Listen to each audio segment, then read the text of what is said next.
मित्रों नमस्कार। Kota online classes में आप सभी का स्वागत है। मुकेश नागर, हिंदी व्याख्याता। मित्रों आज बात करेंगे हम लोग पद्य शिक्षण, कविता शिक्षण और काव्य शिक्षण की। हमारे जो शिक्षण विधियां हैं वो हिंदी और संस्कृत के लिए एक साथ चल रही है। ये जो शिक्षण विधियां मैं पढ़ा रहा हूँ आप लोगों को, ये रेट में भी आपके काम आएगी और सेकंड ग्रेड में भी काम आएगी साथियों। और यही शिक्षण विधियां आप लोगों के लिए रेट प्री और रेट मेन दोनों में ही काम आएगी। तो इसलिए मित्रों निश्चित रूप से तैयार हो जाइए और 100% इनमें से प्रश्न आप लोगों को देखने को मिलेंगे। कोई भी घबराने वाली बात आपकी यहाँ पर नहीं है। तो चलिए साथियों आज बात करेंगे पद्य शिक्षण की, कविता शिक्षण की, जिसे काव्य शिक्षण भी कहते हैं। पद्य शिक्षण कहो या कविता शिक्षण कहो या काव्य शिक्षण कहो, बात एक ही है।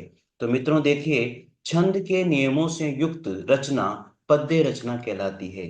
जिसमें छंद के नियम लगे हुए हो ऐसी रचनाएं क्या कहलाती है? पद्य रचनाएं कहलाती है साथियों। ठीक है, जिसे हम लोग कविता भी कह सकते हैं, जिसे हम लोग काव्य भी कह सकते हैं। अथवा जो हमारी भावनाओं का उत्सर्जन करता है वही पद्य, कविता या काव्य कहलाती है। देखो आपने देखा होगा कोई भी जो कवि होते हैं उनके मन में कोई भी बात पैदा होती है, उनके मन में कोई भी बात आती है तो उसे एक छंद के माध्यम से वो एक कविता में पिरो देते हैं। तो उसे ही का साथियों पद्य कहा जाता है, अर्थात उसे ही पद्य शिक्षण कहा जाता है। ठीक है, आगे देखते हैं। काव्य, कविता या पद्य का शिक्षण करवाना ही काव्य शिक्षण, कविता शिक्षण या पद्य शिक्षण कहलाता है। काव्य का शिक्षण करवाना, कविता का शिक्षण करवाना, पद्य का शिक्षण करवाना ही साथियों काव्य शिक्षण, कविता शिक्षण, पद्य शिक्षण कहलाता है। सबसे मुख्य बात आती है साथियों ये वाली, ये सबसे मुख्य बात है। देखो आप, पद्य शिक्षण की विशिष्टता क्या है? क्या विशिष्टता है? भाव और रस को ग्रहण करना ही पद्य शिक्षण की विशिष्टता मानी जाती है। इन्होंने ये कहा है कि भाव और रस, क्या है? भाव और रस, क्या बोला साथियों इन्होंने? भाव और रस को ग्रहण करना। किसमें ग्रहण करना? किसी भी पद्य को पढ़ते समय भाव और रस को ग्रहण करना ही पद्य शिक्षण की विशिष्टता मानी जाती है। अर्थात एक शब्द में पद्य शिक्षण की विशिष्टता आती है भाव रस। अगर क्वेश्चन आ जाए कि पद्य शिक्षण की विशेषता किस कौन सी है, तो भावरस पद्य शिक्षण की विशिष्टता मानी गई है। आगे बात करेंगे पद्य शिक्षण के उद्देश्य। पद्य शिक्षण के उद्देश्य देखो, अब पद्य शिक्षण के उद्देश्य क्या क्या है? सबसे पहले बात करेंगे प्राथमिक स्तर पर। अब प्राथमिक स्तर पर पद्य शिक्षण के उद्देश्य क्या है? नंबर 1, कक्षा कक्ष में आनंद का वातावरण विकसित करना। प्राथमिक शिक्षण पर, प्राथमिक स्तर पर पद्य शिक्षण का क्या उद्देश्य होता है, यानी कि प्राथमिक स्तर पर पद्य शिक्षण को किस उद्देश्य से पढ़ाना चाहिए? जो कक्षा कक्ष का जो वातावरण होता है वो आनंद का वातावरण होना चाहिए। ठीक है। नंबर 2 पे बात करेंगे बालकों को स्वर के आरोह और अवरोह का ज्ञान करवाना। तीसरा है बालकों की कविता श्लोक में रुचि उत्पन्न करना। और चौथा है सामूहिक कविता पाठ या गीत के द्वारा बालकों में एकता के गुणों का विकास करना। ये प्राथमिक स्तर पर पद्य शिक्षण के उद्देश्य होते हैं। अब पद्य शिक्षण के उद्देश्य माध्यमिक स्तर पर क्या क्या होते हैं देखेगा। बालकों में कविता, पद्य, श्लोक के मूल भाव को ग्रहण करने की क्षमता विकसित करना। नंबर 2 पर है बालकों को रस, छंद, अलंकार इत्यादि साहित्यिक तत्वों का ज्ञान करवाना। तीसरा है बालकों को कविता श्लोक कंठस्थ करने के लिए प्रेरित करना। चौथा है कविता श्लोकों को रंगमंच के माध्यम से प्रस्तुत करना। साथियों माध्यमिक स्तर का जो बच्चा होता है, जो 10th लेवल का बच्चा होता है, वो क्या करता है? अपनी क्षमता के अनुसार कविता, पद्य और श्लोक के मूल भावों को ग्रहण करने की क्षमता प्राप्त कर लेता है। तो उनके अंदर जो मूल भाव है उस कविता का, पद्य का, श्लोक का, वो क्षमता विकसित करने वाली बात हमें करनी चाहिए। दूसरी बात, माध्यमिक स्तर पर छंद, अलंकार, रस वाली बात भी की जा सकती है। इसलिए साहित्यिक तत्वों का ज्ञान हमें माध्यमिक स्तर पर पद्य शिक्षण में करवा देना चाहिए, चाहे वो रस हो, छंद हो या अलंकार हो।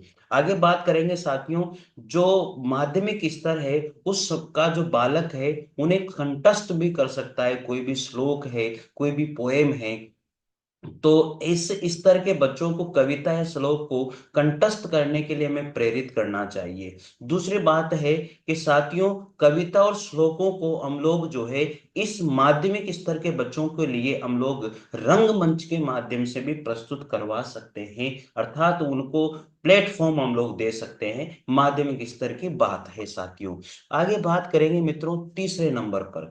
तीसरे नंबर पर बात आती है उच्च स्तर पर, यानी कि हम लोग 10th के ऊपर, 11 12 की हम लोग बात करेंगे या उससे भी ऊपर की अगर बात करते हैं तो पद्य शिक्षण को क्यों पढ़ाया जाए। बालकों में कविता या श्लोकों या पद्य के गुप्त भावों को या गूढ़ भावों को ग्रहण करने की क्षमता विकसित करनी चाहिए। ये श्लोक कैसे बना, इसको क्यों पढ़ना चाहिए, ये सारी चीजें हमें उनको प्रदान करनी चाहिए। आगे बात करेंगे, बालकों की तर्क शक्ति, चिंतन शक्ति, उनकी कल्पना शक्ति को हमें विकसित करना चाहिए इनके माध्यम से। तीसरे नंबर पर बालकों को स्वयं कविता, श्लोक, पद्य लेखन के लिए भी प्रेरित करना चाहिए। इस स्तर का बच्चा जो है श्लोक लिख सकता है, कविता लिख सकता है, पद्य, कोई भी पद्यांश लिख सकता है।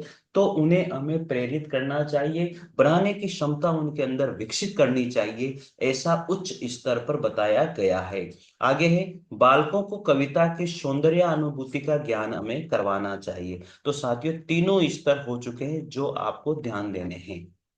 आगे है, प्रश्न जिस तरह से पूछा जाएगा इस तरह से आप लोगों से प्रश्न पूछा जाएगा।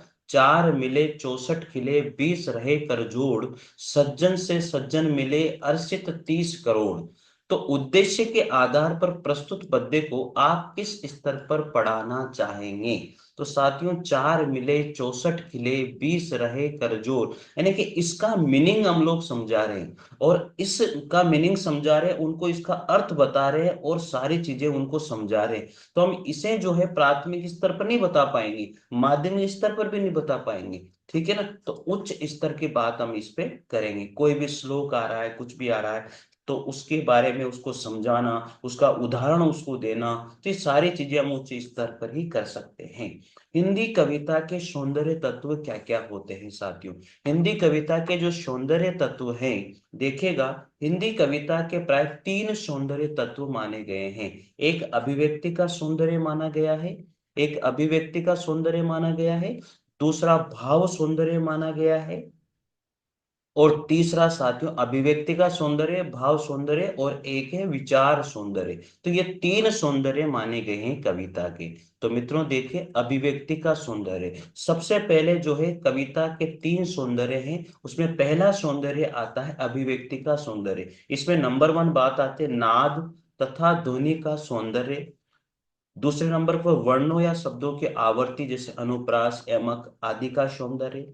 विविध छंद, विधान, मात्रा, यति, गति, स्वर आदि का सौंदर्य। शब्द योजना तथा वर्ण विन्यास का सौंदर्य। साथियों, अभिव्यक्त करना माने किसी भी कविता को, किसी भी पोएम को, किसी भी काव्यांश को अभिव्यक्त करना। अभिव्यक्त करना मतलब बोलना। तो वहां पर किस किस का प्रयोग हम लोग करते हैं, उसमें ध्वनि को उतार चढ़ाव हम लोग करते हैं, वर्णों और शब्दों की आवर्ती वहां पर होती है।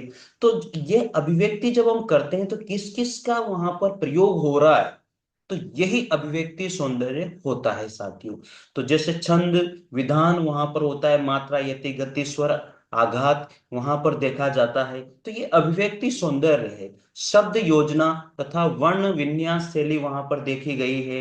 अर्थ अलंकारों का प्रयोग वहां पर देखा जाता है, जैसे रूपक, उपमा, उत्प्रेक्षा आदि अलंकारों का प्रयोग। उस कोई भी कविता अगर हमने पढ़ी है, कोई भी कविता हमने बोली है, तो अलंकारों का प्रयोग भी वहां पर देखा गया। हमने उसको अभिव्यक्त किया उस कविता को, तो वहां पर अलंकारों का प्रयोग देखा गया। तो यही अभिव्यक्ति सौंदर्य है मित्रों। ठीक है। आगे है शब्द शक्ति का प्रयोग भी उसमें देखा गया, अभिधा लक्षणा व्यंजना सब शक्ति, गुण का प्रयोग उसमें देखा गया है, ओज प्रसाद माधुर्य गुण का काव्य रीति उसमें देखी गई है, वैदर्भी गोड़ी पांचाली, भावानुकूलता उसमें है। उसको पढ़ते समय आपके मन में, श्रोता के मन में क्या भाव उत्पन्न होते हैं, तो वो भी हमने उसमें अभिव्यक्त किए हैं, अर्थात इसलिए उसको अभिव्यक्ति सौंदर्य कहा जाता है। आगे बात है चित्रात्मकता, शब्द चित्र योजना मानवीकरण उसमें देखी गई, कल्पना सौंदर्य, नई नई कल्पनाएं, रूप आकार भाव सदृश्य विधान उपमाएं दृश्य चित्र इत्यादि उसमें देखने को मिले हैं। भाव सौंदर्य की बात हम जहां तक करते हैं साथियों, जैसे अब भाव सौंदर्य मतलब किसी के मन में क्या भाव पैदा होता है उस कविता को पढ़ने से, उस कविता को सौंदर्य, उस कविता को सुनने से, तो वही भाव सौंदर्य है। जैसे अगर मान लीजिए मैंने कविता पढ़ी, तो आपके मन में क्या भाव पैदा हुआ, हर्ष का, शोक का, प्रेम का, वात्सल्य का, करुणा का, उत्साह का इत्यादि। अगर इनमें से कोई भी भाव पैदा होता है तो उसे ही भाव सौंदर्य कहा जाता है। इसलिए कविता में कोई ना कोई भाव सौंदर्य होता ही है। आगे बात करते हैं विभाव यानी कि आश्रय, उद्दीपन व विषम आलंबन, अनुभाव कायिक वाचिक आहार्य सात्विक होते हैं। अनुभाव कितने होते हैं, चार होते हैं, कायिक वाचिक आहार्य और सात्विक। तो इनमें से कोई भी पैदा हो सकता है। संचारी भाव भी पैदा होते ही हैं, व्यभिचारी भाव, स्थायी भाव का परिचय, इनके परिचय से बालकों से कविता का रसास्वादन की योग्यता विकसित होती है और कविता के अनुशीलन में आनंद का अनुभव प्राप्त होता है। चलिए मित्रों, बहुत अच्छे नोट्स हैं साथियों। निश्चित रूप से अगर आप पहली बार चैनल पर आए हो तो चैनल को जरूर सब्सक्राइब कर लीजिए और साथियों शेयर जरूर करें, लाइक जरूर कीजिएगा साथियों। ये मेहनत आप लोगों के लिए है। रीट प्री और रीट मेन, चाहे आप सी टेट, कहीं पर भी कोई भी एग्जाम किसी भी टेट का दे रहे हो, आपको ये शिक्षण विधियां जरूर काम देगी साथियों, जो हिंदी और संस्कृत के लिए एक साथ हम लोग पढ़ रहे हैं। विचार सौंदर्य, पद्य शिक्षण में विचार सौंदर्य की क्या बात, कविता में निहित उच्चरित तथा नैतिकता का सौंदर्य जो होता है, किसी कविता में निहित कोई भी उच्चरित यानी उसको हम लोग पढ़ा रहे हैं या उसको उच्चारण कर रहे हैं, उसमें कोई भी नैतिक बात है, तो वो विचार सौंदर्य होता है। उदात्त गुणों का सौंदर्य होता है। विचार सौंदर्य अनुभूति से ही सद्वृत्तियों के विकास में सहायता मिलती है। भक्तिकालीन हिंदी कविता में विचार सौंदर्य के अनुपम उदाहरण देखने को मिलते हैं। सबसे ज्यादा जो विचार सौंदर्य के अनुपम उदाहरण हमें देखने को मिलते हैं वो भक्तिकालीन हिंदी कविताओं में देखने को मिलते हैं। तो ये क्वेश्चन पूछा जा सकता है, जो विचार सौंदर्य है वो पद्य शिक्षण में कौन सी कविताओं में देखने को मिलते हैं, भक्तिकालीन हिंदी कविता में देखने को मिलते हैं। पद्य कविता या काव्य शिक्षण की विधियां, अब जाके विधियां आती है साथियों। तो देखो विधियां क्या क्या है। प्राथमिक स्तर पर पद्य या कविता या काव्य शिक्षण की जो विधियां हैं और माध्यमिक स्तर पर है, उच्च स्तर पर है। तो प्राथमिक स्तर पर पद्य कविता या काव्य शिक्षण की कौन कौन सी विधियां हैं, अर्थबोध उद्बोधन या भाषा अनुवाद विधि, दूसरी है गीत विधि, तीसरी अभिनय या नाट्य विधि और चौथी है रसास्वादन विधि। तो पद्य कविता या काव्य शिक्षण के विधियों में प्राथमिक स्तर पर जो सबसे पहले बात की जाएगी वो है रसास्वादन विधि, दूसरे नंबर पर बात आती है अभिनय या नाट्य विधि, तीसरे नंबर पर बात आती है गीत विधि और चौथे नंबर पर आती है भाषा अनुवाद विधि। तो ये क्रम है साथियों। तो सबसे पहले प्राथमिक स्तर पर अगर बात करते हैं तो सबसे पहले फर्स्ट नंबर पर जो विधि आती है प्राथमिक स्तर पर वो है रसास्वादन विधि। माध्यमिक स्तर की अगर बात की जाए तो इसमें जो विधि है वो है दंडान्वय विधि। दंडान्वय विधि का मतलब है व्याकरण का ज्ञान कराना। खंडान्वय विधि का मतलब प्रश्न उत्तर, जिसे विधि हम लोग कहते हैं, दंडान्वय खंडान्वय विधि मिलाकर के प्रश्न उत्तर विधि हो जाती है। तो दंडान्वय विधि का मतलब होता है व्याकरण का ज्ञान कराना, खंडान्वय का मतलब होता है साहित्य विषय का ज्ञान कराना, व्याख्या विधि टीका विधि। ठीक है।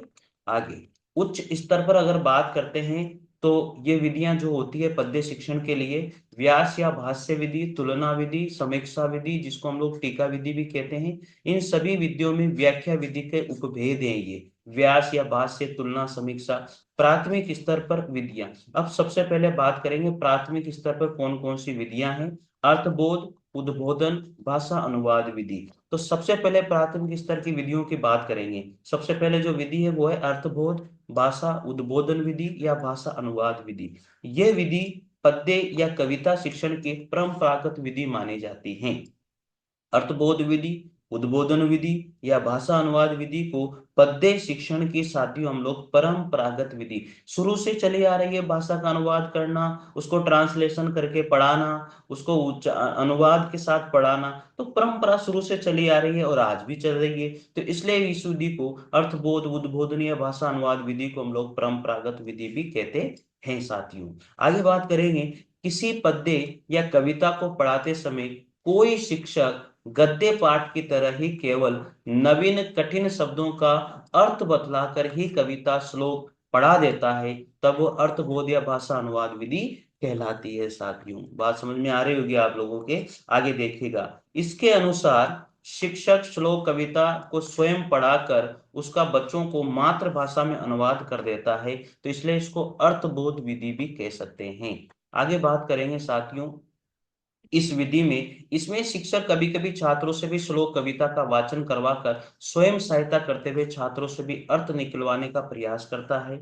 यह विधि पद्य या कविता शिक्षण की सबसे निरिष्ठ विधि मानी जाती है। याद रखना इसको, ये पॉइंट सबसे बेस्ट है। आगे, इस विधि में छात्र श्लोक कविता के अर्थ को रटकर लिखने में तो समर्थ हो जाते हैं, परंतु कविता श्लोक के मुख्य भाव को संरचना और सौंदर्य की अनुभूति करने में असमर्थ रहते हैं। बिल्कुल सही है। शिक्षक इस विधि को पाठ्यक्रम पूरा करवाने के लिए काम में लेते हैं। ये विधि बात, ये बात तगड़ी है भाई, पाठ्यक्रम को जल्दी जल्दी पूरा कराने के लिए इस विधि का प्रयोग शिक्षक करते हैं। आगे बात करेंगे, इस विधि में केवल शिक्षक ही सक्रिय रहता है, छात्र निष्क्रिय हो जाता है, जिसके कारण यह विधि अमनोवैज्ञानिक विधि मानी जाती है। जहां छात्र के निष्क्रिय की बात आ जाती है, फिर वो विधि क्या हो जाती है, अमनोवैज्ञानिक हो जाती है। आगे, इस विधि का प्रयोग कक्षा 4 और 5 से प्रारंभ हो जाता है।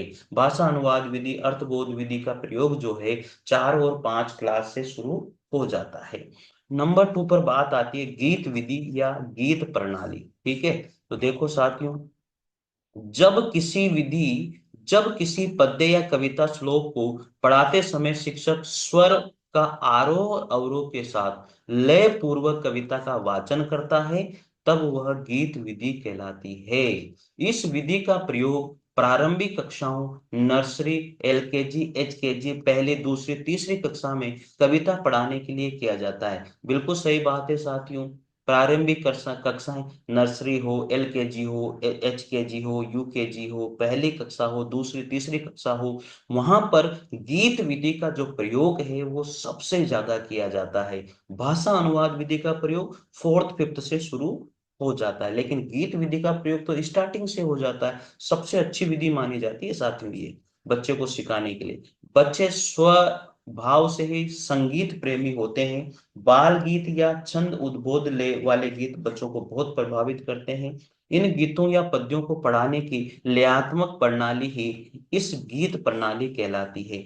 इस विधि में शिक्षक स्वयं स्वर और ताल के साथ गीत पढ़ता है, फिर बच्चे शिक्षक का क्या करते हैं, अनुकरण करते हैं। तो गीत विधि में बच्चे जो है साथियों क्या करते हैं, शिक्षक का अनुकरण करते हैं। ठीक है, आगे बात करेंगे, इसमें बालकों द्वारा समवेत एक साथ सस्वर का पाठ भी किया जाता है। पहले शिक्षक बोलता है, फिर बच्चे उनका अनुकरण करते हैं और एक साथ सस्वर वाचन करते हैं, सस्वर उस पाठ को पढ़ते हैं। तो साथियों बहुत बढ़िया विधियां हैं। आगे देखें, समवेत स्वस्वर पाठ में अनावश्यक हाव भाव और अंग संचालन नहीं होना चाहिए, केवल उचित रीति से पढ़ने से अभ्यास करना चाहिए। इस विधि के अनुसार पढ़ाए जाने वाले गीतों, पद्यों और श्लोकों की शब्दावली सरल और ध्वन्यात्मक होती है। बालक सरलता पूर्वक इन्हें कंठस्थ कर लेते हैं और लय और ताल के साथ पढ़ने में आनंद की अनुभूति करते हैं। तीसरी विधि आती है प्राथमिक स्तर पर अभिनय या नाट्य विधि। अभिनय या नाट्य विधि क्या होती है, पढ़िए। इस विधि किसी पद्य कविता श्लोक को पढ़ाते समय जब कोई शिक्षक स्वर के आरोह और अवरोह के साथ लय पूर्वक इसका वाचन करता है और साथ ही उस पद्य या कविता श्लोक के भावों के अनुसार अंग संचालन भी करता है, तब वो विधि अभिनय या नाट्य विधि कहलाती है। अगर किसी कविता को पढ़ रहा है, किसी कविता के साथ अंग संचालन भी कर रहा है आरोह अवरोह के साथ, तो फिर इसे प्राथमिक स्तर पर हम लोग अभिनय या नाट्य विधि कहते हैं साथियों। ये विधि प्राथमिक स्तर पर अनेक गीत ऐसे पढ़ाने होते हैं जिनमें क्रियात्मकता अधिक होती है। ऐसे गीतों को ही अभिनय या नाट्य विधि से ही पढ़ाया जाता है। इसमें कार्य अथवा भाव प्रदर्शन के लिए बालक उचित भाव भंगिमा और अंग संचालन के साथ कविता पढ़ते हैं।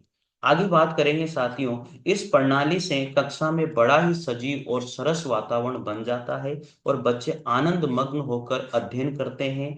यह एक मनोवैज्ञानिक सत्यता है, किसी भी कार्य को करने में जितनी ज्ञानेंद्रियां हमारी प्रभावित होगी वो उतना ही स्थायी होगा। इसलिए छात्रों को गीत, कविता, पद्य, श्लोक को गाकर और अभिनय कराकर सिखाया जाए तो उस श्लोक या गीत, कविता को गाने, अभिनय करने और देखने से कम 3 ज्ञानेंद्रियां कार्य करेगी, जिससे अधिगम स्थायी होगा, जिससे सीखना स्थायी होगा साथियों। तो ये विधि बहुत तगड़ी विधि है, गीत अभिनय विधि। आगे, इस विधि के प्रयोग से शिक्षक को यह ध्यान रखना चाहिए कि बालक अनावश्यक उछल कूद न करने लगे और कविता में निहित क्रिया एवं भावों के सूचक रूप में ही अभिनयता हो, नाट्यता का प्रदर्शन नहीं करें। उपयुक्त तीनों विधियों अर्थबोध, गीत और अभिनय नाट्य में अभिनय या नाट्य विधि ही प्राथमिक स्तर पर कविता पद्य शिक्षण के लिए श्रेष्ठ मानी गई है। तो साथियों, ये जो विधि है अभिनय या नाट्य विधि, तो ये प्राथमिक स्तर पर सबसे बेस्ट विधि मानी जाती है।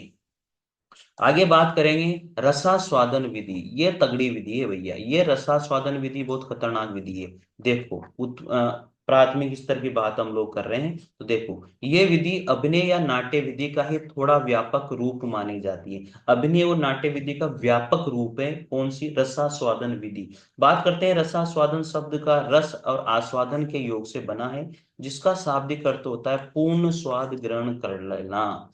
ठीक है, अर्थात किसी कविता, पद्य, श्लोक को पढ़ाते समय शिक्षक स्वर के आरोह और अवरोह के साथ लय पूर्वक कविता श्लोक का वाचन करता है, साथ ही साथ कविता के भावों के अनुसार अंग संचालन भी कर जाता है, तथा शिक्षक के साथ साथ सभी छात्र भी उसी प्रकार का कार्य करते हैं, तब वह रसास्वादन विधि कहलाती है। प्राथमिक स्तर पर पद्य कविता शिक्षण के लिए यह विधि सर्वश्रेष्ठ विधि मानी जाती है। तो साथियों, प्राथमिक स्तर पर सर्वश्रेष्ठ विधि की अगर बात की जाए तो रसास्वादन विधि को सर्वश्रेष्ठ विधि माना जाता है। अब बात करेंगे माध्यमिक स्तर पर। जो माध्यमिक स्तर की जो विधियां हैं उनमें सबसे पहले विधि है खंडान्वय विधि और दंडान्वय विधि। देखो, माध्यमिक स्तर में खंडान्वय दंडान्वय का बहुत महत्व है। गद्य शिक्षण के प्रश्न उत्तर विधि को ही पद्य कविता शिक्षण में खंडान्वय और दंडान्वय विधि के नाम से पुकारा जाता है। जो गद्य में जो प्रश्न उत्तर विधि काम में ली जाती है, वही पद्य में उसे हम लोग किस नाम से जानते हैं? खंडान्वय और दंडान्वय विधि। व्याकरण को पढ़ाते समय खंडान्वय विधि का प्रयोग होता है और अलग चीजों को पढ़ाते समय दंडान्वय विधि का, जैसे साहित्य वगैरह को पढ़ाते समय दंडान्वय विधि का प्रयोग किया जाता है। आगे देखिए, जब कोई शिक्षक सर्वप्रथम पद्य, कविता या श्लोक के प्रत्येक चरण पर या प्रत्येक पंक्ति पर छोटे छोटे वस्तुनिष्ठ अति लघुतरात्मक प्रश्नों की रचना करता है एवं उन प्रश्नों के माध्यम से ही संपूर्ण पद्य कविता पाठ का विकास करता है, साथियों ये पद्य कविता शिक्षण में अन्वय को विशेष महत्व दिया जाता है। किसी भी पद्य या श्लोक में प्रयुक्त पदों के वाक्य रूप में व्यवस्थित करना ही अन्वय कहलाता है। ये कोई भी श्लोक दे दिया साथियों, ये श्लोक दे दिया जाता है, फिर उसका अन्वय किया जाता है, अन्वय करने के बाद में उसका हिंदी अर्थ किया जाता है साथियों। अब बात करेंगे हम लोग यहाँ पर दंडान्वय और खंडान्वय दोनों विधियों की बात हम लोग करते हैं। दंडवत खंडान्वय च देव दंडान्वय उच्यते, यानी कि पृथक अन्वय दंडान्वय और द्वितीय अन्वय खंडान्वय। तो देखो, अब यहाँ पर दंडान्वय की बात हम जहां पर कर रहे हैं, ये पूछी जाती है साथियों, प्रश्न आ जाता है इनसे। दंडान्वय शब्द दंड प्लस अन्वय के योग से बना है। शब्दकोश के अनुसार दंड का शाब्दिक अर्थ होता है ग्रंथि युक्त या गांठ युक्त डंडा। ठीक है, दंड का मतलब ग्रंथि युक्त या गांठ युक्त डंडा होता है शब्दकोश के अनुसार अगर बात करें। लेकिन मित्रों एक बात याद रखना, अगर शिक्षण के अनुसार बात करेंगे, अगर हम लोग शिक्षण के अनुसार बात करते हैं, यहाँ शिक्षण विधि के अंतर्गत दंड शब्द का प्रतीकात्मक अर्थ होता है वाक्य। ये क्वेश्चन में बहुत बार पूछा जाता है कि दंडान्वय विधि में दंड का क्या अर्थ होता है? वाक्य होता है। बहुत बार पूछा गया है ये प्रश्न। ठीक है, जब कोई शिक्षक पद्य, कविता, श्लोक पढ़ाते समय वातावरण से संबंधित प्रश्न करने लगता है, तब वो दंडान्वय विधि कहलाती है। कोई भी पद्य, श्लोक और कविता पढ़ाते समय अगर वो व्याकरण से संबंधित, वातावरण नहीं, व्याकरण से संबंधित अगर वो कोई भी प्रश्न करता है तो वो दंडान्वय विधि हो जाती है साथियों। ठीक है, बात समझ में आ गई होगी। आगे बात करेंगे। दंडान्वय विधि के अंतर्गत सर्वप्रथम विशेषण पद को खोजा जाता है, उसके बाद विशेष्य पद को उसके साथ जोड़ दिया जाता है। तदुपरांत विविध प्रत्ययों, कत्वा, लेप इत्यादि से बने हुए पद साथ में जोड़ दिए जाते हैं। इससे पहले प्रधान वाक्य को ढूंढकर फिर उसके आश्रित वाक्यों का ज्ञान प्राप्त किया जाता है। तो कुल मिला के बात यह है कि इसमें पढ़ाते समय व्याकरण का ज्ञान दिया जाता है, वो दंडान्वय विधि कहलाती है। आगे बात करेंगे। इस प्रकार हम कह सकते हैं कि संपूर्ण पद को एक वाक्य में बदल देता है, वो दंडान्वय कहलाता है। दंडान्वय विधि के अंतर्गत व्याकरण से संबंधित प्रश्न ही अधिकाधिक किए जाते हैं, जिससे बालक कविता, श्लोक के रस या भाव को पूर्णतः ग्रहण नहीं कर पाते, जिसके कारण दंडान्वय विधि स्वतंत्र रूप से पद्य शिक्षण के लिए उपयुक्त नहीं मानी जाती। इसलिए खंडान्वय विधि के साथ जोड़कर ही इससे शिक्षण करवाया जाता है। अब बात करेंगे साथियों खंडान्वय विधि की। दंडान्वय हम लोगों ने पढ़ लिया है। खंडान्वय विधि, खंडान्वय शब्द का खंड प्लस अन्वय के योग से बना है। दंड शब्द की तरह खंड शब्द का भी प्रतीकात्मक अर्थ वाक्य ही ग्रहण किया जाता है। किसी भी पद्य कविता को पढ़ाते समय यदि कोई शिक्षक साहित्य से संबंधित प्रश्न या विषय वस्तु से संबंधित प्रश्न करने लगता है तो वो खंडान्वय विधि कहलाती है। इतनी बात आपको याद रखनी है। समझ में आ गई होगी बात। कहने का तात्पर्य यह हुआ कि दंडान्वय विधि तो व्याकरण संबंधित प्रश्न किए जाते हैं और खंडान्वय विधि में पाठ्य पुस्तक, विषय वस्तु से संबंधित प्रश्न किए जाते हैं, तथा ये वे प्रश्न साहित्यिक अर्थ रखते हैं। तो साथियों इस विधि में संज्ञा, सर्वनाम, विशेषण, क्रिया इत्यादि के ज्ञान के लिए निम्नानुसार प्रश्नवाचक शब्दों का प्रयोग किया जाता है। तो ये इस तरह से संज्ञा, सर्वनाम से संबंधित प्रश्न हो, विशेषण से संबंधित प्रश्न हो, क्रिया से संबंधित प्रश्न हो, तो ये सारे के सारे हमें वहां पर देखने को मिलते हैं। अन्वय बोधक या खंडान्वय विधि की परिभाषा अनुसार दी जा सकती है। तो ये परिभाषा यहाँ पर दी हुई है साथियों, तो इनको आप लोग पढ़ लेना। दंडान्वय विधि के अनुसार व्याकरणात्मक प्रश्नों के बाद जब साहित्य या विषय वस्तु से संबंधित प्रश्न किए जाते हैं तो वो खंडान्वय विधि कहलाती है। ठीक है। तो मित्रों ये बात आपको ध्यान रखनी है, अच्छे से बात याद रखनी है कि दंडान्वय विधि क्या होती है और खंडान्वय विधि क्या होती है। दंडान्वय विधि जहां पर व्याकरण का ज्ञान हमें दिया जाता है, किसी कविता को, पद्य को, श्लोक को पढ़ाते समय वो दंडान्वय विधि उससे होता है। और खंडान्वय विधि से क्या होता है, किसी कविता या श्लोक या किसी पद्य को पढ़ाते समय अगर साहित्यिक ज्ञान दिया जाए तो वो खंडान्वय विधि होती है। लेकिन दंडान्वय विधि को अलग से नहीं पढ़ाया जा सकता, क्योंकि वो कविता और वो श्लोक या पद्य निरस हो जाता है, इसलिए खंडान्वय विधि के साथ इसे पढ़ाया जाता है। तो दंडान्वय और खंडान्वय विधि एक साथ चलती है। आगे बात करेंगे। खंडान्वय विधि मूलतः मीमांसा शास्त्र के सिद्धांतों पर आधारित होती है। खंडान्वय विधि मीमांसा शास्त्र के आधारित होती है। इस शास्त्र के अंतर्गत वाक्यार्थ को ग्रहण करने के लिए आकांक्षा, योग्यता और सान्निध्य इत्यादि तत्वों की आवश्यकता मानी जाती है। इन तीनों में भी आकांक्षा को ही प्रश्न उत्तर या खंडान्वय विधि का मूलतः उद्गम स्रोत माना जाता है। माध्यमिक स्तर पर पद्य कविता शिक्षण के लिए खंडान्वय विधि ही सर्वाधिक उपयुक्त मानी जाती है साथियों।